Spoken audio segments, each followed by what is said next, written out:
My bad. Yeah, it's your bad. Good evening, everyone, and welcome to the Mac and Chuck Show. Battery is low. Yeah, we may end up losing sound tonight, not from us to you, but from you to us. But Wait, what? we get Cherry on tonight also. Yeah, is it okay if I hang out here, you guys? We can't hear you. Oh, you can't hear me? Or not? Can you hear us? I Type can hear into- you. Hear us. If you can hear us, type into the comments tonight. Not you, her. Bonehead. That's well, we got to see you, right? We got a private chat here. Yes, she can hear us. All right. All right. So why can't we hear her? Probably because she's not talking. Oh, okay. Fair I'm enough. No, sure. I am talking. Yeah, that's fine. That's good. That's good. So welcome, everybody. Are we dressed for a speakeasy? You know, I think we might be dressed for the speakeasy, but I think we may be a little underdressed for the kind of establishment that we're in this Okay. evening. All right. That's fair. So a typical speakeasy, I would say yes. Okay. But, you know. So I'm just going to sit over here and drink and just have at it. so I am having an Uppercut whiskey old fashioned, You're having the Rudy Tooty. the Rudy Tooty Fresh and Fruity, made by none other than Mr. Jeremy Johnson, who will be joining us here very soon. So, and what are you having there? Remind me what this is again? That is a blueberry gin fizz. Blueberry gin fizz, and it's phenomenal. As opposed to the slow gin Would fizz. you shut up? Not even close. Can you I guys haven't still not recommended hear that me? drink. It's very num. Awesome. So we are coming to you live tonight from the Speakeasy in downtown Granite City. I want to give a shout out to Brenda for allowing us to broadcast here tonight. And tonight's show is really kind of all about just kind of local spirits, Alcoholism. alcoholism. But yeah, so Mac, how's your week, man? Warm. Warm? Can you hear me Yes, yet? warm. Last night was pretty warm. This is a bummer. So for those of you who don't know, we actually got to attend yet another hair metal concert last night, which is pretty awesome. I had a good time. I was warm. Yeah, just a bit. So, in your opinion, so I didn't here make we go. I didn't make Jones yet. Okay, so I didn't get to see Jones yet, but I heard that was a pretty Kicked. good show. Killed it. Killed it. Saw Poison, saw Def Leppard, and saw Motley Crue. Now, there is a bit of a difference between Motley Crue and Vince Neil from when we saw him a couple years ago. Would you not? Would you agree I or don't know. disagree? Weight-wise, yes. Well, here was my opinion. So we kept hearing a lot of different stories about how Motley Crue wasn't quite performing up to the way that people No. expected them to. The vocals weren't up to what the expectation should have been. Now, see, I didn't experience that. What I experienced was the bass was just so heavy on it that it kind of overrode everything else. I'd expect from Nikki Sixx. I think Well- that was on purpose. You think it was on purpose? To cover up the vocals. So I do feel that there was To cover up the vocals. what's the word I'm looking for? I don't know. Are you drunk already? I haven't had that much. I think there were some areas where Vince Lightweight. struggled a little bit. I mean, you guys cut out, before they kind of really got into it. But I do have to say, and I'm sure you would agree, that Def Leppard pretty much stole the show last night. As always. As always. And your overall experience, what would you rate it? If you take out the heat, Take out the heat, B which I know plus. it's kind of hard to do. B+. So I'm not sure. Looks like Cherry actually You can't, maybe. you're like, I know, right? It shows my age. I just turned 49. I feel like I'm 62 sometimes. well, no, your health issues say you're 62. That could be it also. And I'm sure that the old fashioned is not helping it, but that's okay. So, yep, tonight, again, we're in Granite City. We're going to have Cody joining us later on from Recess Brewery over in Edwardsville. Really kind of a cool place. They brew a lot of their own brews over there. Beers. They brew their brews. It's good stuff. They do have a killer oatmeal stout, though. I will say that was pretty good when I was out there last You time. can't handle your liquor, can you? I can handle my liquor. Okay. I'm just hot. And it's hot outside, too, Okay. I Yeah. don't judge. So, and tonight we have, again, Jeremy Johnson joining us. And Jeremy, did you grow up here in Granite? You did, right? I did. All right, Why don't you awesome. wait to bring him on camera, man? Well, I'm about to introduce him. Gee whiz. Would you care to No, do the you go right honors? ahead. Nope. Jeremy's local homegrown, quite a successful person out of, from here in Granite City. He's got his hands in quite a few things, and tonight we're going to talk about a couple of those things. And we're also going to talk about, and I'll let him get to this a little more, Uppercut whiskey. So what do you think of that in your little old fashioned there? You know, it's very tasty. Very tasty. Very tasty. And I've actually had it before, just, straight out of the bottle as a shot. Oh yeah. Yeah, it's good stuff. It's Was that before or I after you found picked yourself up off the floor? I may be wrong here, but I found it a lot more smooth than what I was expecting it to be. But yeah, If you think whiskey, you're like, here goes the lining of my esophagus. Yeah, you think whiskey, you're thinking, breathing fire, especially when you think, cinnamon, like you. And we'll touch on that. Yeah. So really great drink I've had here. So I think with that being said, but Mac, how's your week been? Besides the concert. I was like, Besides the concert. Jesus, man. No, it was hot. I mean, work. I actually worked on the 4th. Yeah. Got a little double time and a little extra Insane. pony on the side. What I understand is kind of nice what you got on the 4th. Giddy up. So that's Thought I was the way going to to die do of heat exhaustion out barbecuing, but Yeah. alas, I survived. I had a 4-day weekend, which was really nice. I had Friday, Saturday, Sunday, and Monday off. Nobody asked you, though. So, You asked me. I asked me. Well, that's because you're inconsiderate. So Anyway. I asked me. Oh, okay. Excuse me. Mr. Monopoly Boy. So, but Do the honors. We're Yeah. stammering here. all right, tell you what, we're going to bring Mr. Johnson on with us. Jeremy, why don't you come on over and join us if Here, you would let me right get away. out of the way. That way you don't kill yourself. It's on all the good. floor. All right. While you guys talk, I'm going to sit here and steal some of this pizza. All right, awesome. Jeremy, welcome to the show. Appreciate Well, you thank being on tonight. I appreciate you having me. Yeah, absolutely. So, and also, I'm glad that you enjoyed the Uppercut Old Fashioned there. Very tasty. Now, what are you drinking there? So this is a new cocktail that we're going to have here at the Speakeasy in Granite City, and I'm calling this one the Fat Cat. And basically, Nice. It is an Uppercut whiskey Manhattan. Okay. So a little bit of whiskey, a bit of sweet vermouth, and then I'm doing kind of a secret proprietary cherry blend that I make here. So Nice. we make everything in house here. All of the sours, all of the syrups are all made in house. So like even the blueberry that's in your drink will be a blueberry compote that is made here. So I had to Vanna White that. There you go. it's well worth it though, isn't it? Oh, my God. Phenomenal. Well, I'm glad you like it. So. Yes, it is fantastic. So we talked a little bit before the show, kind of how you got into this and your journey to get to where you are. You know, kind of like you to kind of expound on that and let everybody know the journey that got you here. Well, it was one of those things that I've always been a giant whiskey person. I love the idea of whiskey. I love the history behind it. And so what I did was, from the time I was like 12 years old and my mom took me to the Jack Daniel's distillery, I'm like, at some point in time in my life, I'm going to make this happen. So At 12. Exactly. Can I have a sample? Yeah. All I wanted to do was smell it. I loved the smell. Really? I loved the smell of straight off the still White Dog. And I can remember that smell. I mean, I'm 47 years old. I can remember it from the time that I'm 12.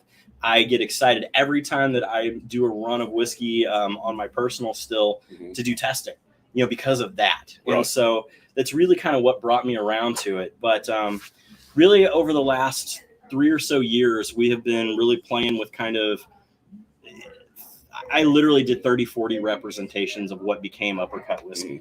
There were all kinds of flavors. There were all kinds of different fruit infusions, and we made into bourbons and things like that. And it was funny because my girl was like, well, you need to try cinnamon. I'm like, no, everybody's going to say it's Fireball. Right. And she's like, no, cinnamon walnut. And I'm like, no, that just sounds terrible to me. And next thing you know, after we sat down for, the aging process that it takes to make it. And then I'm like, I hate this, but this is amazing. Really? And it became very close to what it is today. And from there, I had a friend who was in the spirits business. He owns a distributorship over in St. Louis. And I took it to him. I'm like, hey, I'm not asking for any favors. I just want to know your opinion. What do you think of it? And he tasted it and he's like, you could use a little bit of changes here and there. He gave me his honest opinion and we went back. We did all of that. Came back to him. I said, tell me what you think of this. He goes, this is something. And he said, we're going to take your product, because it didn't have a name at the time. We called Uppercut. There was a couple other names. We were going to call it Knockout. We were Right. going to call it, a couple other things. That we're going to take your time in the fight business, because most before this, everybody knew me from the mixed martial arts and boxing world, and so they were like, we're going to take that and we're going to mass produce this, and I'm like, no. And he looked at me and I said, well, I don't want somebody just to go change this and it be a product that they put out, and I want it my way. I want it with my recipe. I want my mash bill. And they were like, okay, we got a person. So I met with a company called Next Century Spirits in the Carolinas, and they just happened to do Yale Wolf Creek water whiskey also. And so they were like, we understand it. We will work with you. And we have a great relationship. They make all of the product there, but it literally started right here in Granite City. Right. So yeah, I mean, complete and total. And at some point in time, I have so many other incantations and different, other whiskeys that, I mean, literally are sitting aging right now, that, I'm going to bring at some point in time a distillery to this area. Okay. And I'm going to bring a real distillery to this area. I'm talking rick houses. I'm talking the whole bit. It will happen, and it'll be fun. But yeah, I mean, I've got another flavor that people who got to try them in the beginnings were like, it actually is better than the one that we have now. Yeah. Oh, wow. We did a banana one that Banana. I know sounds crazy, Right. but it's not Laffy Taffy. It's actual bananas. And the FDA told me it will take quite a while before we can get that past approval because it's real fruit. And so, Okay. but yeah, there is the potential of that. We have a whiskey that is aging in one of the most haunted locations in the Midwest. We'll just go with that. And we're going to probably call that one Cask and Cauldron, and we're going to literally sell you haunted whiskey. Nice. So yeah, we got a lot coming. So Yeah. So go ahead. No, I was just going to say, it sounds like it. It sounds like you're off to a fantastic start. it has been way more than I ever thought. So whenever you get into this business, you have to make minimum orders from your distributor, from your distiller, so they will make your product for you. I thought that I had probably bought enough of my first run to get us through about the first year. I thought that would be a great thing. And then all of a sudden, shout out to all of my people in the mixed martial arts community of the Midwest. We sold out the first run in less than 2 months. Oh, wow. The crazy thing was that we were in all of the Friar Tucks in Missouri. We were in all of the Arena Liquors, the Royals that actually is coming here to Granite City. We were in all of those. We sold out of every Friar Tucks in the first 48 hours. And they couldn't believe it. Holy smokes. Yeah, we had people actually who were coming to me. It was funny. My brother, he went to the Friar Tucks in Fenton, and he walks and goes, "Hey, I'm looking for this whiskey from," and they stop and go, "You want the Fight Guys whiskey, right? We're out of it. They'll be here on Thursday. You want on the list?" And literally they were listing people to call back to get it. That's phenomenal. They said that it was going faster than like Blanton's when it hits the shelves, which I don't believe, but it was crazy. So yeah, I mean, it flew off as fast as we could do it. So we're actually already, we've sold out multiple times now in Missouri, and now I'm really excited that we're coming to Illinois. I was going to say, because I noticed a lot of alcohols that are in Missouri aren't here yet. Is there a specific reason? Is there a law in Illinois that's not Missouri, or vice versa? Or... So yeah, because Illinois. Hey, well, Hey, we can hear you. There is that, but I will never say that because I have to deal with them on it. No, what it is really you have to have distribution in every state that you go to. So not only do you have to be federally licensed, but you have to be licensed in every state that you want to do business. Okay. And I've gotten my Illinois license, and then you have to have a distributor to take the product. Okay. And so we were very lucky to partner with a company called Donald Distributing in Southern Illinois, who does a ton of Anheuser-Busch products.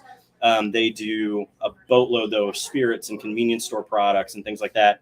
And they are very excited, and they are bringing it to Southern Illinois in a rush. I mean, it's going to be pretty crazy. The Speakeasy will actually be the first bar in Illinois to have it. Nice. Yeah. In the, it's kind of funny. The Kelly's Meat Market, the 4-0 Quick Stop in Troy, Illinois, will be the first convenience store to have it. I used to do a lot of whiskey for them. So I actually did their Maker's Mark Private Select pick. Oh, okay. Yeah, I'm a certified whiskey steward also because, of course, I have plenty of time to kill. Of course. So I actually went to Maker's Mark and I designed their flavor for it. Oh, nice. So, Nice. Cool. So getting back to kind of what you had mentioned earlier, you've always been a big fan of whiskey from the smell to the taste. What is it that actually makes a really good whiskey? Like, what do you look for when you're are whiskey connoisseurs? Is that the name for whiskey? It's a good way to put it. Yeah. Okay. So I'm always looking for something that is going to have a slight sweetness on the nose. You're going to smell certain things that everyone should look for. Everyone's going to talk about the vanilla, the caramels. Then you can get into things like cake spice on the nose. As you go over the middle, some good ones you will taste depending upon what the grain that made out of it. A lot of the weeded ones will come back and almost taste like apricots as it passes over your tongue. And then they will give you just a very nice and smooth finish at the end. Or I like a higher proof, which means there's more alcohol to it.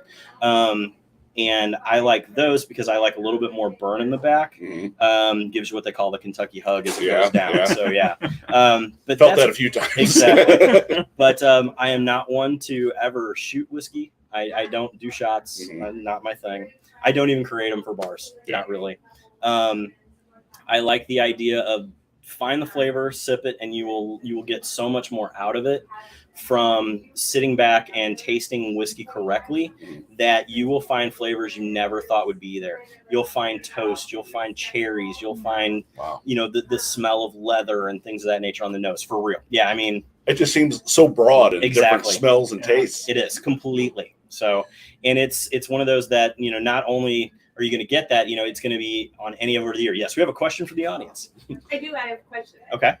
You in the front. So when you're coming up with these different flavors and hints to the nose, like how do you put that together to determine if that's something that really fits? Like without the investment of so much. Like do you make like small batches of all these different ideas and just Absolutely. I have a 3-gallon and I have a 10-gallon still in my house. And so anything that I want to try to new grains and things like that, I will always do that. Or I will do different aging techniques, different barrels. You always have to start out to be called bourbon. You have to start out with a new charred American oak barrel, no matter what. But you can always finish it in something else. So it may be finished in a barrel that has done beer. It has done, sherry, something that will always impart these different flavors to it. So. Yeah, one of my questions is going to be, a lot of people kind of confuse whiskey and bourbon. Sure. Sometimes they think, maybe it's the same thing, and you'll have others say, well, it is, and others say, no, it isn't. So what are their alcohol contents different? Is it more of a chemistry difference in the way that bourbon and whiskey are crafted? How does that actually work? So I like to tell everybody, all bourbon is whiskey and not all whiskey is bourbon.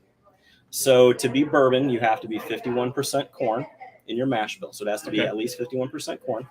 It has to be aged in a charred new American oak barrel.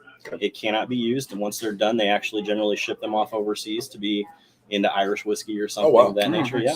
And then it has to be aged in that barrel for a minimum amount of time. So to do straight whiskey, you see the term straight on a bottle means that it's been 2 years at least. Okay. So, but yeah, it has to hit all of those points to be considered a bourbon.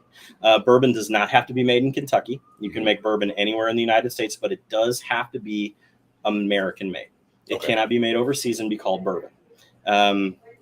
The bourbon is actually considered the American drink. It's the same thing as Scotch whiskey, same thing as Irish whiskey. Ours is bourbon. Okay. So, well, that makes sense. Now, anything else is considered either American whiskey or anything to that. So if they change the rye mash bill, so if it's at least 51% rye, it's considered a rye whiskey. If it's not aged in a new American oak barrel, it's aged in a used one, then it can be considered American whiskey. So, yeah. So there's all kinds of different criteria. Completely. Yeah. I mean, it sounds like the bourbon is like this, or it's nothing. Well, so yeah, that really started back with the Bottled and Bond Act back in, I believe, 1896. And what that did is it set forth rules that made you had to be whiskey at that point in time to be considered it. So, Bottled and Bond it had to be 100 proof. It had to be, completely. It had to be the same year, same distillery. It couldn't be blended from other distilleries, So it was what really kept whiskey back in the old days pure. because, they would stick it in a barrel. They'd send it up the river. If it wasn't the right color, well, it's okay. We can dump some arsenic in it because that gives us the right color. We can put some tobacco juice in it because that gives it another color. So, yeah, I mean, so it's one of those that there was so much to it that the government saw it as a way to bring forth and make it truly the American spirit. And there became laws that were passed because of it. It's the whole thing that started actually food labeling was because of what went into whiskey. Really? Yeah, that's how it actually started. That's an interesting point. So another question that I have anyway. So I've had, a couple different whiskeys and bourbons. Sure. Some they'll say you drink cold. Some they'll say you drink room temperature. Some they'll say you drink with a glass of water next to you. Okay. And so where are we at with all that? Like, kind of dispel some of those myths or truths for us. So I am a big purveyor of you drink the whiskey the way that you like it. If you want to buy a $4,000 bottle of Pappy Van Winkle and put it in with Coke, you do it. Travesty. Now, there's a special place in hell for those people, right? I'm not going to lie. If you actually go look at my Instagram the other day, there was a whiskey sour that was made with 15-year-old Pappy Van Winkle. So, but I am under my whole thoughts on ice and things like that. So you had your drink on a big cube tonight. There's a reason for that. So what that does, it gives it more surface area. It melts slower. It keeps the proof up. If you are drinking a high proof one and you want to just take the taste of it, get what it is very naturally, you drink that neat, that's perfect. Whenever you take and put a few drops of water in it, there is a molecule in whiskey called quiasol. And so what quiasol does is it actually is the pop of flavor. So whenever you taste some whiskey, you will get that almost buttery feeling on your tongue from some of them. That's when you've opened up that particular molecule called quiasol. And so to me personally, if I'm going to just sit back and sip a whiskey, if it's anything over about 95 proof, I want about 2 drops of water in it, and it will change the flavor of that whiskey completely. And you just find what you really like. And it really kind of comes down to it. Some whiskeys I love just neat. I love them, nothing in them at all. Others, I really want some water to it, just 2 to 4 drops of it. And then some of them, I really enjoy cold. And those are more towards, and just this is all personal opinion. Sure. To me, those are more anything that has been finished in a different type of cask. So a sherry cask finish, it really being cold adds a different flavor to it. And so it really brings out a lot into your whiskey from just being cold. So, yeah. So now some of the more fruity flavors of whiskey, because you'll see apple flavored whiskeys, you'll see blueberry flavored whiskeys and things along those lines. I can tell you have an opinion. I do. As someone who owns a flavored whiskey company, that I didn't want to call it flavored. I wanted to call it infused, and the government told me no. Oh, really? Really? Yeah. Is there a reason for that? The government, it's very big on labels. It actually took us 4 times back and forth to get the label approved by the federal government. Wow. And it was because of the way that we get the cinnamon and the walnut to flavor the whiskey, we had to call it flavored. We could not call it infused because of the technique that was used to make it the way I wanted it. And so a lot of times you'll get these apple, peach, all of these others. Most of those are, the Crown Royal is the big one. Well, Crown Royal is a Canadian whiskey. So Canadian whiskey has much more lax standards. They can actually add artificial flavorings to it where you can't in American whiskey. And so that's where that all comes from. The ones that give you, they'll talk about their apple bourbon. Right. They're not bourbon anymore because they have been altered past what you say. You cannot add any flavorings to make bourbon. Right. And so what they do is they basically take a bourbon whiskey, they add their extract flavor on top of it, and they call it a flavored bourbon. And so it has lost what actually makes bourbon. Right. So for all intents and purposes, it is still a bourbon, but it was a bourbon as the base, and then they add another top to it. They add a sugar, they add all, and that, to me, that kind of ruins it. Yeah, exactly. Yeah. To me, we should be sitting here having just a straight pour of whiskey. So now Cherry, I'm not sure. She's had your whiskey before, also, and thank you. She has her name for what they call a knockout. She's had a lot. Her and Cherry and Time, her husband, Time Bomb and Cherry Bomb. Okay.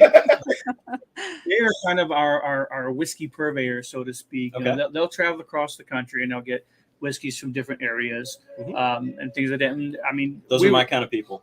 I have about 185 bottles in my personal collection. Because they actually brought one back from Deadwood. Okay. Mm-hmm. Couple of them. It was a cinnamon. Was it an apple? We had cinnamon, we had apple, we just had straight wood grain, maple. They've added quite a few on there, but yeah, I really like their cinnamon the best. Apple was all right. I don't know, but yeah, we like them straight.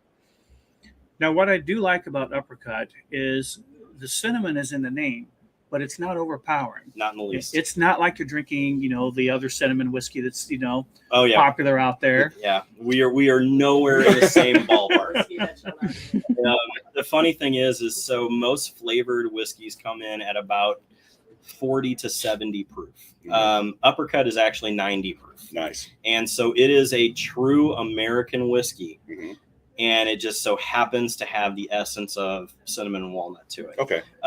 We actually were invited into the Beer Sauce Missouri Bourbon Trail, which is a very hard thing to get into. Sure. And we sold far beyond anyone's expectations that day. I actually made the cocktail that you're having right now, Chuck, whenever we did that. And there were people Uppercut old fashioned, folks. There were people who could not believe that was a flavored whiskey. They thought that the cinnamon in it was actually cinnamon syrup. Yeah, because I mean, you say flavored, automatically your mind goes straight to it's sugary, it's sweet, it's big. It's the other one, right? Exactly, right. But I guess I want to go back to because the way you're describing how you make it is infused. It's not flavored. Correct. So let me back up for a second. Where is the cut line, for lack of a better term, between flavored and infused per the government regulations? Well, it really comes down to a lot of how long, what it is, how it's done, how the vats work, it's so much into the science and the inside baseball of it that it really becomes, most people who go and they see a distillery and they go to, Buffalo Trace down in Frankfort, Kentucky. Actually, one of my favorite places. It's one of those that, you go in and you see the rick houses and they're top to bottom. There's a whole lot more science that goes into a product like mine than that. Now, the other products that we will have coming out are very similar to that. It's made the same way. It's aged the specific way. Ours, I wanted to have a specific spot in the building of how warm it would be and how cold it would be, because that's going to change how much the expansion and contraction of the liquid goes in and out of the barrel. And now, so how that's much does that big. affect? Everything. That's literally everything. The reason, so I made mention of Pappy Van Winkle, and I know that you guys know what Pappy Van Winkle is. So Pappy Van Winkle is actually, at the moment, the old guys back to 2013 was a company called Stitzel Weller, and then Buffalo Trace bought them, and now they use Weller juice. Okay. That's what makes Pappy Van Winkle. It's just not picked by someone named Van Winkle. Right. But it all comes from a very specific spot in a couple of their rick houses because they want the biggest flavor, the best, the in, the out. It was a big thing this year that actually the 2022 Buffalo Trace Antique Collection, which is George T. Stagg, William LaRue Weller, Eagle Very Rare, all of these, these products, they did not like the George T. Stagg that came out this year from the barrels, and so they didn't release one. Wow. Yeah, so it's a very subjective thing, but it's all about the taste, and there are actually people who do tasting panels that figure it out. Like when I go and pick one for a company, it's the same thing. You're doing a very specific taste that you want for that particular. Okay. And so it took, I want to say, I think we did 7 or 8 back and forths with the distiller to get Uppercut the way that I wanted it, to make sure that it was absolutely perfect. Okay. Yeah. So let's talk a little bit about the pride of what you make. Okay. Because let's be honest, there are some whiskeys and just spirits in general out there that are just not good. And it's almost like people are just pushing it out because of an alcohol content and that. Well, and then you have, the guys down south, they take a lot of pride in their whiskeys. Oh, completely. So when you're talking about honors and you're talking about prestige and reputation of a whiskey, how in the whiskey making community, how important is that? And then is it something that's talked about a lot, or is it just kind of like a mutual respect among everybody? You don't talk about that? Oh Or? no, it's one of those that in the whiskey community, the guys that they consider the master distillers, the guys who actually do the flavor picks and they work on all of the mash bills, are like rock stars. Mm-hmm. They do autographed bottle signings. Oh I my mean, gosh. it's really crazy how much they are looked at as the big boys of this industry. Jim Russell, Russell's Reserve, Wild Mhm. Turkey. Harlan Wheatley, who is, of course, you've seen Wheatley vodka, but he's Right, also the master distiller of Buffalo Trace. Okay. Those guys are literal like rock stars in Kentucky. I mean, they're the be all and end alls. Mhm. And it's one of those that there are guys who, they put their name on products and they put them out, or they're taking some other juice from another company and making it, and Mhm. it's nothing to them. But the guys who really are in there day in, day out, grinding the grains and doing all of that, they take an immense pride in it. I take in a crazy amount. My kitchen literally smells like a distillery all the time. There's 30, 40 gallons of mash going at any point in time in Oh my my house gosh. all the time. My And husband wants to know if he can come visit your kitchen. 100%, 100%. Most definitely. I have so many. I mean, I have just like jars of things all over the house that were just new, and it's anything and everything. I mean, like I made strawberry brandy the other day that was Nice. nothing, literally more than strawberries, yeast, and water, Right. and it was incredible. But it's really all about the idea that you take an immense amount of pride in what you make, because it's a handcraft product. Mhm. No matter what, this, I mean, like I said, it's made in North Carolina, Mhm. but this bottle was started in my kitchen in Granite City, Illinois. Mhm. So there's an immense amount of work and pride that goes into that to make that happen. So Awesome. So I'm a bit of a marketing nerd from time to time, and I'd like to talk about the bottle just a little bit, and not just the bottle, but the image on the bottle as well. I'd like to talk a little bit about how the decision was made to go with that particular style of bottle, and obviously your roots in it with the MMA kind of led Right. to the name of it, and I'm guessing comes in with the picture also. yeah. So for the people who don't know, I do work in the mixed martial arts and boxing world. I travel the country pretty often. For the guys, like you guys are on my personal Facebook Right. page, Yeah. so you get to see some of the stuff that I'm literally, I was in Dallas, Texas last Monday. I was in Miami the week after, Good before grief. that. I'm doing a show in St. Louis, then heading to Iowa, then to Kansas City, and to do all of this fight stuff. But it was really, the name Uppercut kind of came from the fight world. I have an amazing graphics team. My guy Matt Frazier, he does a ton of stuff in the MMA community. He is a producer for Nemesis Fighting Championships here, or Nemesis Fighting Alliance in St. Louis, Missouri. There was a big MMA media here called Knuckle Junkies, and Matt actually ran it. But he's also a very, very talented graphic artist. And so Matt does anything and everything for me for all of it. He created the label. We went back and forth. I'm like, I want an old school look. And it actually, the original bottles were a little bit different. And he came up with this design, and it was beautiful. He does all the artwork that you see that goes out. He also produces my show, the MMA Bourbon Appreciation Society, where it's myself, Craig Nasello from Bellator MMA, and then Jimmy Range, who was a Showtime and ESPN boxing photographer. Okay. So, and it's where we literally sit down, we talk boxing and MMA, and we drink whiskey. That's a rough show. My Yeah, goodness. sounds like a terrible life. I mean, Terrible. it's one of those that, we will literally sit back and we'll talk whiskey for about the first 30 minutes, and then we'll talk MMA for like the last 30, and buy those down MMA. in bottles. Oh, it was rough. And then we do, we'll do things like, we'll have our, which one would you sip every day? Which one would you save for friends? Which one would you throw down the drain? And we're doing these with like, Blanton's bottles from Japan. Oh my God. I mean, we did like all of the Blanton series. I mean, between all of us, we have them from Poland. We have all of these crazy things out there. Or, one time we did all the Pappies, because we all have them. Why not, right? But then we'll also take it and we'll do, so then we would do, everything from like the lowest shelf. We couldn't go over $15, and we had to pick our Oh favorites. my gosh. Yeah, so See, it that's was, a challenge. well, it really isn't though. Whenever Really? you really get into what it is, you can go get a product like Ancient Age.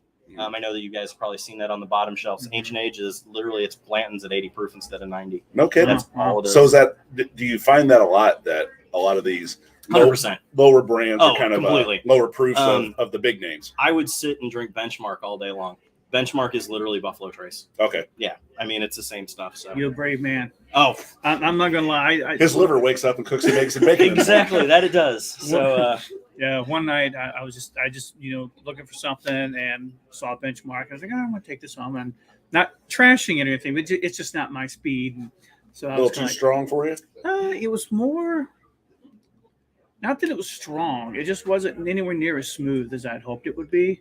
it's one of those that it's a great mixer, and some whiskeys are great mixers. Yeah. They're made to be put into a cocktail, and I can tell you that I can make you a whiskey sour here with our rail bourbon, which is still a really good bourbon, and you'd never know the difference if I made it with Woodford Reserve. Really? It's all in how ratios and technique. Huh. Interesting. So, Yeah, very cool. So if you guys are just joining us, we're here with Jeremy Johnson. He is the proprietor. How would you describe it? Inventor? Entrepreneur? I own it. It's fine. Yeah. The owner of Uppercut Whiskey. And, so yeah, he's joining us here tonight from the Speakeasy here in Granite City. Jeremy, we love having you on here today. Absolutely. I'd like you to stick around when we talk with our next guest. Absolutely. There was a question for you, though. I'm guessing it's about do you guys offer tours where they make the whiskey out in North Carolina? Not yet. They are it's really more like a lab than going to see a distillery. There are some great distilleries out there, but we're not to that point yet with them. Okay. And like I said, they make so many different brands, and there are so many proprietary things that they don't really expose to the public. Right. Sure. I get it. They make a very specific country artist rum at the moment. Mhm. And so the things like that are, and Yale Wolf, like I said, Creekwater whiskey, there's a lot that goes into that. Sure. So. Makes sense. But, Yeah. yeah. All right, awesome. Well, we're going to be joined next by Cody over at Recess Brewery over in Edwardsville, Illinois, another local artisan beer crafter. And we're going to bring Cody on. Sounds better that time. Artisan beer crafter. So we're going to go ahead and bring Cody on here. Let's see. Cherry, do you have access to that? Step away just a moment, gentlemen. There we go. All right, let's see if we can. What's going on, guys? How you doing, Cody? Pretty good. How about yourself? Doing pretty good. I want to thank you for joining us this afternoon. And, well, I guess we're in the evening time now, aren't we? Yeah, we are. Yes. Before I lose train of thought here, I just want to piggyback off what Jeremy was saying. That Ancient Age, I use it for it's what we put in every old fashioned. It's just a nice base, like you said, a nice mixing whiskey. Even though it's only 80%, it's a little hot if you're not mixing it, but it does mix fantastically. Yeah, I was really surprised at how good it was. And then I did a little bit of back end to it. And I'm like, literally, this is Blanton's. I mean, it's the same mash bill. It's just Did it go away for a while? It actually, they're running into the problem of everything else that Buffalo Trace makes. Yeah. There's a shortage. So yeah, I noticed that a lot of places in town just happen to use Benchmark, and I just wanted to be a little different. And I stumbled across Ancient Age, and I loved it. Yeah. So, Cody, where you guys are at over there at Recess, is your main focus beer, or do you guys do mixed drinks? And tell us a little bit about what's going on over there. Yeah, so Recess Brewing had been open for about 7 years. Myself and a guy named Jay Beard, we bought in about a year ago. I'd say it was like August 16th, so just under a year coming up on. The previous owner, Matthew Flack, this was his baby. He broke down a lot of barriers in Edwardsville. I know they didn't, love the idea of a brewery at the time. It was the first and still the only one in town. So really, we credit him for paving the way. We were just looking to either open a new brewery, or we always loved Main Street. I manage a co-working space, literally 2 doors down. and instead of kind of building one, we just decided to kind of go knock on the door. And Matt had been living in South Carolina for a few years, and I think it was just time for him to move on, and he was happy to kind of sell it off to us, and we could kind of take it and run with his dream. And that's kind of what we've done. We've tried to make our changes, give our own spin on it. We overhauled the place in January, but our goal was always to keep it that the regulars would still feel like it was home. Matt would come back and see this place and say, hey, this is cool. Like, I started this, and they just kind of took it to the next level. So that's kind of our story into the beer. I would say 80% of our sales are going to be pints. So most of our own beer, we do carry some guest taps just to spread some love around town. Always carry an old bakery on there, some Schlafly's putting out some good stuff, and just whatever we can get our hands on, that's cool. We always carry a Brick River hard cider on draft, another St. Louis company trying to promote some locals. So, but it's on Main Street. A lot of breweries, like when they open up, they put them in. Usually it's in a warehouse location. It's usually a destination. With us being on Main Street, we tend to bring in some transient traffic that might not be beer drinkers. So we did really lean into kind of cocktails and just making sure that if we take pride in our beer, we should also take pride in our wines and our cocktail game. And so, if you go see a show at the Wildy and you just want to pop over, you might not be the biggest craft beer guy, but hey, let me get a gin and tonic, let me get an old fashioned. And that's, that tends to be why we like to carry these things for those people. Oh, gotcha. Very cool. So as far as so I've been to a couple other breweries. I lived out in Seattle. Are you familiar with Red Hook Brewery? Yep. Or Red Hook? So they've got a pretty cool situation out there, but coming into yours has that more very down to earth kind of almost, I understand it's a beer house, so to speak, but it's kind of got that coffee shop vibe to it also. Just very relaxed, very chill.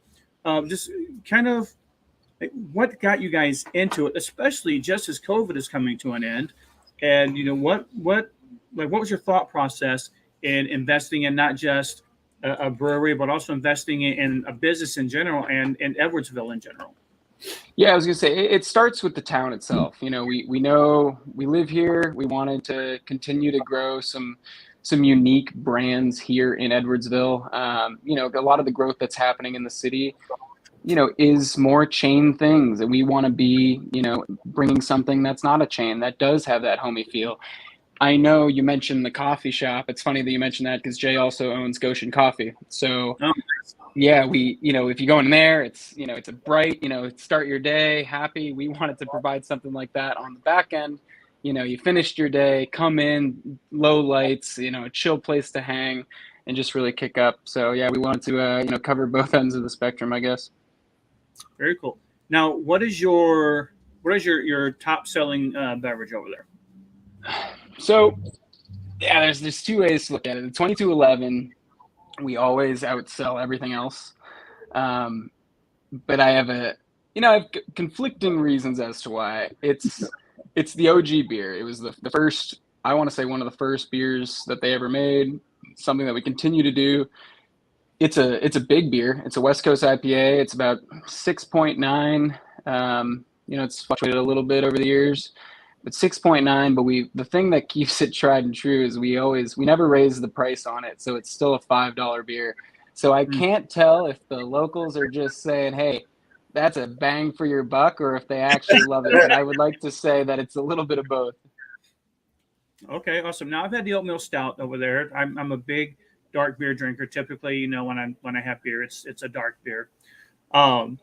So when you guys purchased the business, I'm guessing, did you purchase the recipes along with the business, and have you developed any new recipes of your own since you guys have taken ownership? Yep.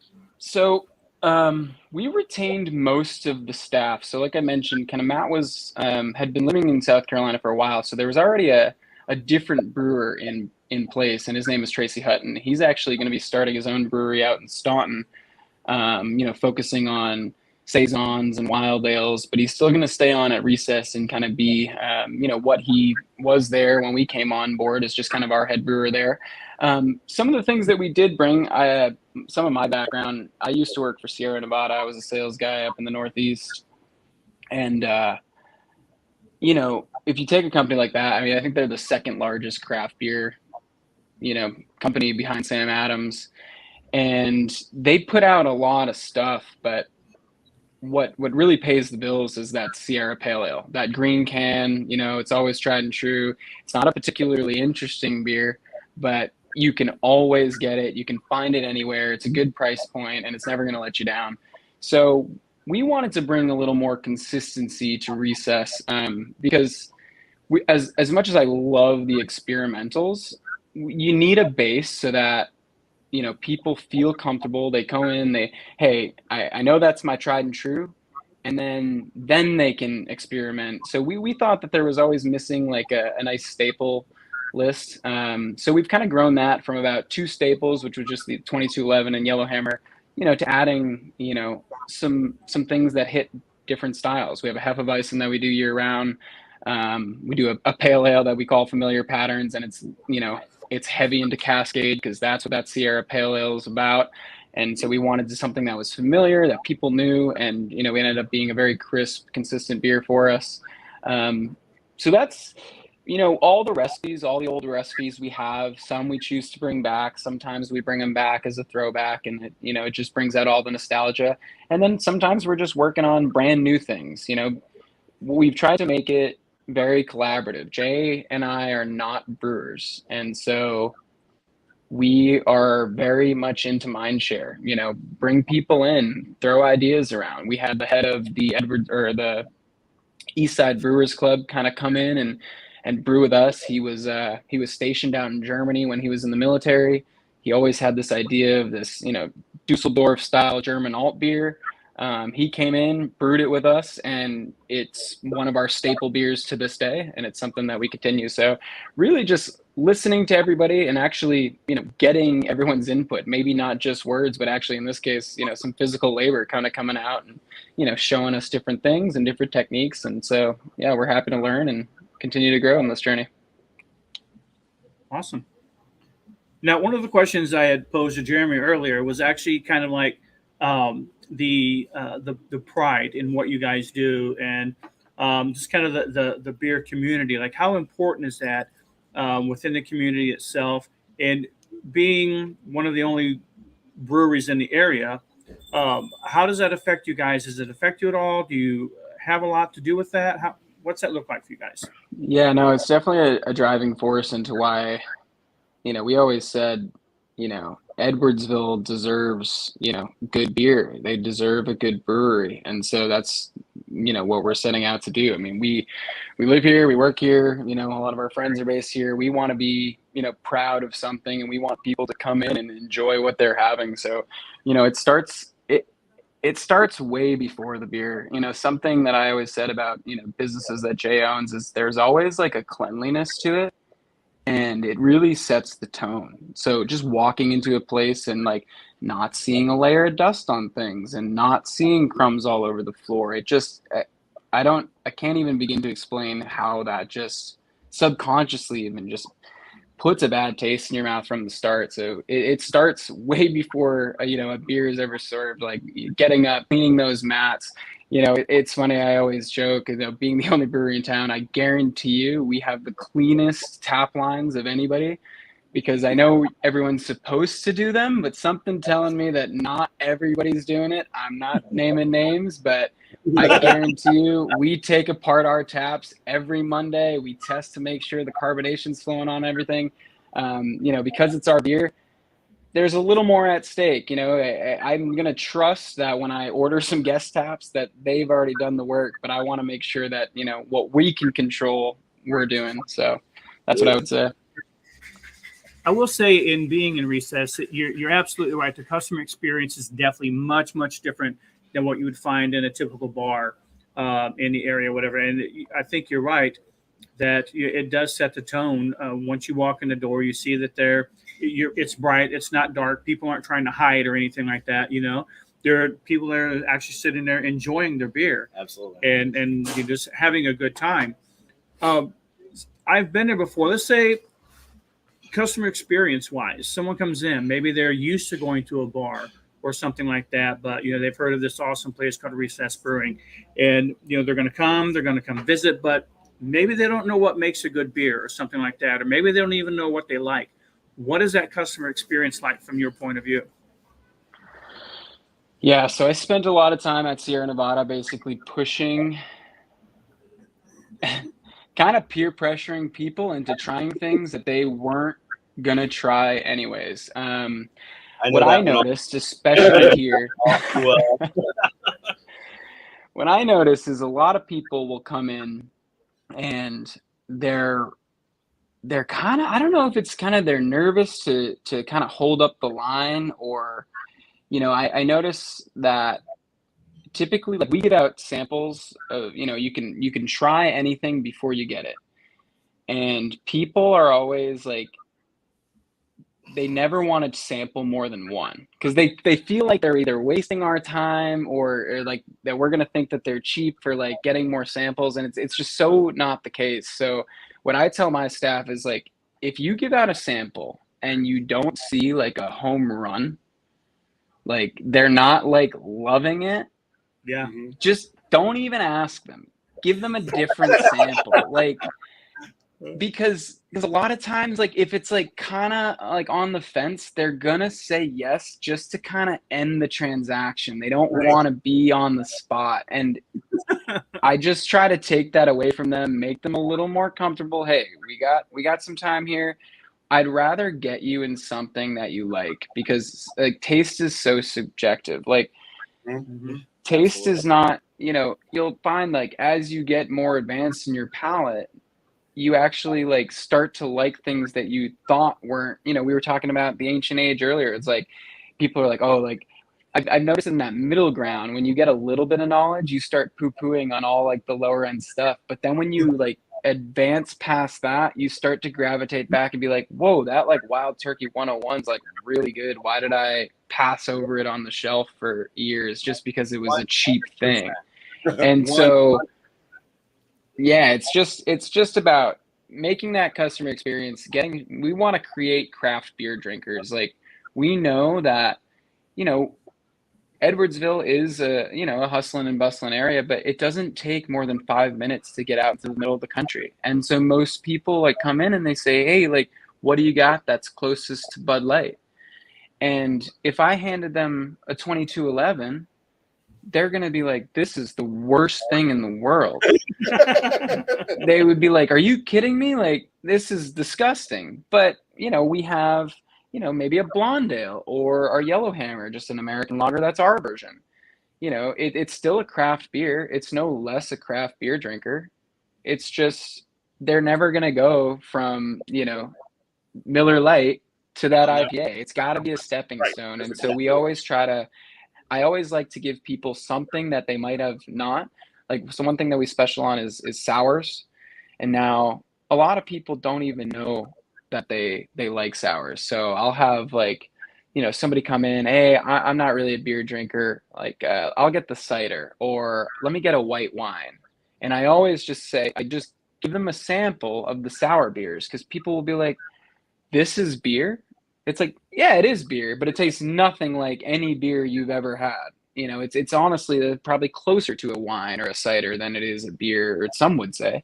And you start to create beer drinkers out of non-beer drinkers, but it would have never happened had it not taken a little, like I said, a little peer pressure, a little something. Now, obviously, full disclosure, I'm not forcing anything on anybody. The Illinois Liquor Commission would definitely be not happy if they were saying, hey, Recess Brewing is forcing people to drink. That's not what we're doing. We're just giving out samples just so people can feel comfortable in what they're drinking. Sure. That makes perfect sense. Yeah. So, yeah, but I would have never. So I've tried a couple different beers in my younger years, and I would have never thought that I would have been a dark beer drinker at all. But as I drank more dark beers, I found I liked them. And I actually started noticing the different toast levels of the hops and barley in there. I could start catching those notes of the chocolates and the nuttiness that you find in it. Before I thought people were just full of crap because I'm like, beer's beer and it tastes like Well, crap. but that's the whole thing. Even going back to like a whiskey, you develop such a palate over time. Mhm. And I'm not talking that we're sitting around and and I'm sure that Cody can say the same thing, that you're not sitting around slamming beers constantly to get this. We're tasting. We're literally looking for notes over it. And it depends upon how you taste, what you're doing at the time, what is your food, what have you done. It's all a different animal. So It's almost like studying. Oh, 100%. Yeah, it's like you're actually studying the chemistry of what it is, that you're either brewing or distilling or whatever. So yeah. And what I found over the years is that even with the beer I drink, the taste is different depending on what you're eating at the time. Oh, completely. You're drinking, and that just blows my mind. Oh, and I went through sommelier a long time ago for wines, and it's a whole subjective thing. Whiskey is the same way, and I know that beer is the same thing. It all depends upon your pairings, your food. There really is a science to pairing beer with food, Right? Completely. Yeah. Now, Cody, you mentioned earlier samples, and that you guys also offer flights there at Recess, correct? Correct. Yeah. Like most breweries, the flights are just a good, if it's your first time in, you're going to want to do a flight. It's 4 or 5 ounce pours. That's another thing, though, too. People also get a little self-conscious about ordering flights because it takes a little longer to pour them. But, as long as it's, not too crazy. I mean, there's been obviously some times where we want to take flights off the board, but we never have. So as long as they're available, keep ordering them. So do you get a lot of customer feedback? Like, do your servers or your bartenders, do they get a lot of feedback on what people are really enjoying the most? And does that kind of affect your, I guess, seasonal offerings, or how much does that affect your menu? Yeah, we haven't done it in the last month or so, but when we were trying to figure out what our core staples would be, we did a few test batches of each style of beer, and customers came in and they filled out forms, and we compiled everything and we listened to them, and it's like, okay, it seems like people like the banana that's coming through on this first batch of Hefeweizen. Let's try to maybe add some clove on the second one. It's like, okay, maybe that was too much, people didn't like it. And so what's funny is so the finished product, like our Disco Dreams, which is our Hefeweizen, is literally a mix of what was good from the first batch and what was good from the second batch, and we just kind of married the two. And so, yeah, we definitely relied on customers, but it's like you still have to have your final say, and you got to have a little bit of your gut too, because what I find is if you only listen to customers, then sometimes your opinion's so narrow. A lot of people seem to make this mistake. They always say, oh, I can't change this because these people are telling me not to do this. And it's like, yeah, but is it just a handful of people and they're vocal about it, so it's just sticking in your head? Maybe if you changed it, you would get 1,000 more voices that like it instead of the few that like it and don't want it to change. So it's always a balancing act. We place so much value in here, but sometimes you got to pull back and, all right, does it agree with our values? Do we like it? Because I want to be happy serving it too, because I've been in that situation too at as a bartender. It's like people will order something and I'm like, hey, are you sure about that? Trying to get them to, it's like, I don't know, I wouldn't order that. And so Oh, you're pushing people. I just want to make sure. Yeah, it's a constant theme here. I'm always just bullying people and doing things All right, very cool. So what do you feel that you, being in business, especially in the brewing business, what do you feel that you have learned the most that's different than the other interests that you have and the other business opportunities that you had? Kind of what sets it apart? Yeah. So my family's into, they're all contractors. My brother, my father, aunts, uncles, grandfathers. They've always built things. And I was a little different. I went to college. I was an accountant. I did sales for most of my professional life, and so it was rewarding for sure, I guess. But all I was doing was making money for other people, and I was just making numbers appear and disappear, and I just never felt like I was truly building anything. Now I know I was valuable. I have trophies to show for it and lots of company praise, but I just never felt fulfilled forever like building something. So when we're in the brew house now, it's like we actually make this product. It's such a like rewarding feeling as to, hey, we bought all these ingredients, we put it, and now we're putting it out to the public and they're enjoying it. And it's just a very different feeling. There's just like a level of pride to like actually building something for once. And it's hard to describe the feeling, but it's definitely very rewarding. Something I'm sure you can relate to. Oh, 100%. There is nothing better than to see the smiling faces on someone, or you get the comments that, they love the product. There's nothing better than that. There really isn't. Yeah, that's a great place to let's see. James says, Jeremy Johnson, I want you to know I love your uppercut. Well, And he's not lying. Absolutely. I love to see it. So. Buy more. So awesome. Well, Cody, if someone wants to come visit you guys down there at Recess, I'm sure they can find you on Facebook. Where are you guys located exactly?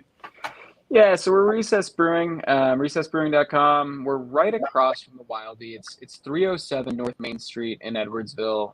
We're on the main drag. The main street's not that long, so if you're on there, you're gonna see it. But yeah, the Wildie is always the landmark that I always point to because it's always lit up and there's always shows going on over there. We're across the street from that. But yeah, no, definitely, take a day, come visit us. I mean, if you're stopping at Old Bakery, we're on the same road. Just continue down towards Edwardsville, and we're right there. So yeah, we'd love to have anybody that wants to come out and check us out. Perfect. Do you have any questions you want? I do not. All right, awesome. Jerry, how about you? You've been kind of quiet. Hey, I'm Cody. I'm gonna have to come drop a bottle by. We'll talk. We'll do some local stuff with you. Yeah, get my number from them, and we'll make it happen. Excellent. Yeah, I want to go check that place out too, you guys. You need to go take me there. Wait, what? I want you guys to go take me to Recess. I think that's fair. Was this a group field trip? We'll Yes. consider. We'll I can't drink consider. alone. There you go. Oh, did you just say the D word? Yeah, we'll consider it a boy. date. 31 years past due. I gotta go. Finally. Awesome, Cody. Thank you so much for joining us tonight, man. Appreciate we really it. appreciate it. Hey, of course. Take care, guys. Take care. Thanks.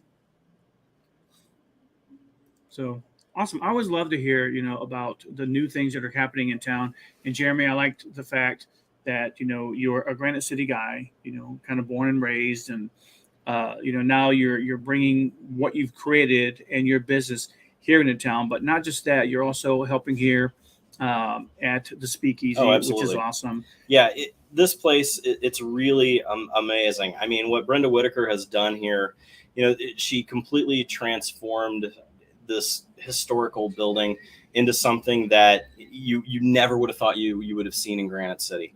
This is the last thing growing up in this town that I thought I would have seen. Absolutely. Yeah, because But- it's not a bar. I mean, it's No, not. it's- It's you not are a bar you at are all. literally you are in a craft cocktail club Right. with amazing food.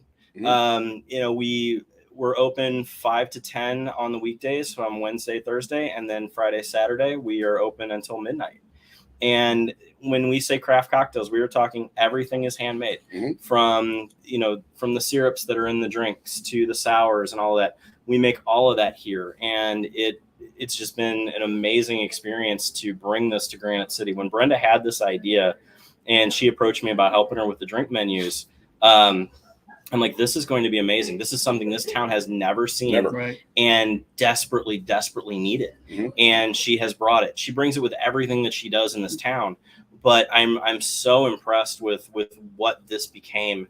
And I mean, I remember walking in the first day that she's like, you need to come see it, as they were building. Mhm. And I'm like, we're going to kill it here. This is beautiful. Yeah, it's It's- very well done, very well thought out. Yeah. But, Scott, would you have ever thought you would have had a cocktail like that? in Granite Absolutely City? not. Never. Ever. No. Ever. And Well, let me put it this way. I would never think I'd be drinking a cocktail. fair. But it's one of those that we have come up with such amazing food and such amazing cocktails here that it's one of those that everyone needs to come see it at least once. And the thing is it will end up being your hangout. We already have regulars. And it's an amazing thing to have. So. Well, I want to thank you for making the drink because now I have my regular drink. Well, there you go. See, this is phenomenal. I never would have even thought this was a possibility before tonight, and now I'm like, more. By the picture. No, literally think about you're literally having a gin-based cocktail with real blueberry compote made in it, and all of the sour that was handmade here, last night because it takes 24 hours to make our sour. To me, that makes it even better. 100%.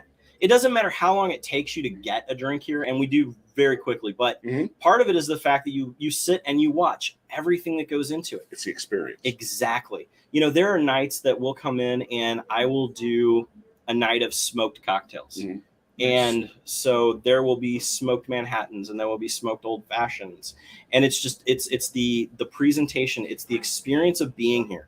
And this was all built by Brenda as an experience. And it is just above and beyond anything you would ever see. So absolutely. Yeah. I mean, definitely we're here at 1318 Niedringhouse Avenue, Granite City. You should definitely check it out. The Speakeasy on Facebook.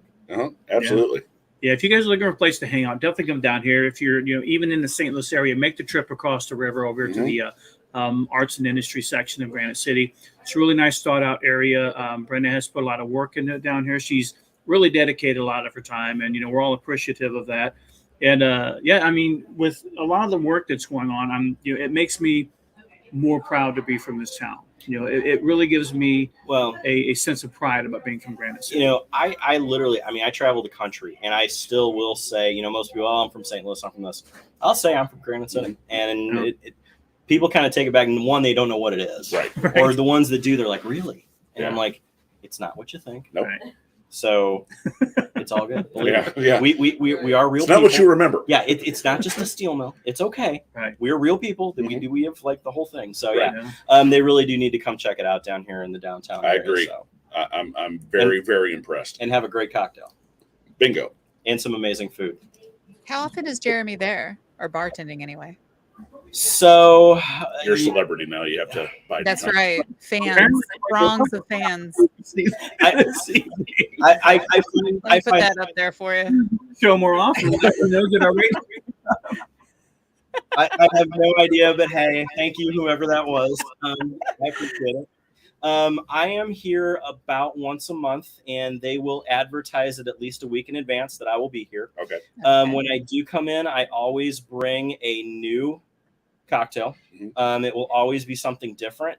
Last week we did a whiskey-based coconut cream that literally, so everyone has heard the term the pineapple upside down cake shot. Right. I called it the pineapple upside down cake because that's what it tasted like. Really? And so the whiskey base of it actually became what would taste like crust to a cake. And everything else, it was pineapple juice. It was cream to coconut. It was, and we're talking like fresh juices, the whole bit. Nice. And it was amazing. It was foamy. It was dense. I did a Luxardo cherry over the top with a couple of splashes of house-made grenadine because we even make the grenadine. Oh my gosh. So yeah, and it's really what sets us apart here at the Speakeasy. So yeah, absolutely. And now we're gonna have Uppercut whiskey here, so just adds to it. Exactly. Yeah, congratulations on that. I know that was something you worked on, quite a bit to get it over here on the Illinois side. Absolutely. So, awesome. That's great.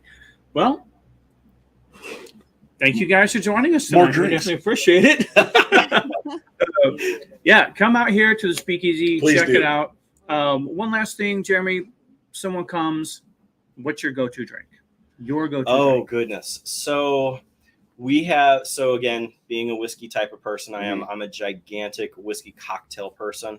And the way that I created the menu here is I wanted to speak to Prohibition because the Speakeasy was the ultimate in Prohibition. Sure. Right. And so I made cocktails that represent that. With that, my go-to is I love our Gold Rush. So a Gold Rush is basically whiskey, honey syrup, and a sour of some sort. and it's a beautiful shaken together. It comes out. It has a nice foaminess to it. It has a almost buttery mouthfeel to it, and it is just a subtle hint of sweetness and honey with that sour to it that just makes an amazing balance. Because cocktail balance is what you want, and that's really what we shoot for. Sure. So, All right. I think you're onto something that's just going to explode. I really do. Right. And last but not least, Jeremy, the hours here again. So we are on Wednesday, Thursday from 5 until 10 p.m. and then Friday and Saturday until midnight. All right. You should absolutely come check it out. Yeah. You guys know where to go. Please do. Yeah. Thank you again for coming out. And we thank you to our live audience over here. That's very nice to have a live audience. Jeremy, thank you so much. Absolutely. For Thank you for having me. Appreciate it. So you guys have a wonderful week, and we will catch you guys next time. Cherry, hit it. Cherry, you got it? No, Out. No, she's going to take I got you it. I got it, babes. All right. I'm clear.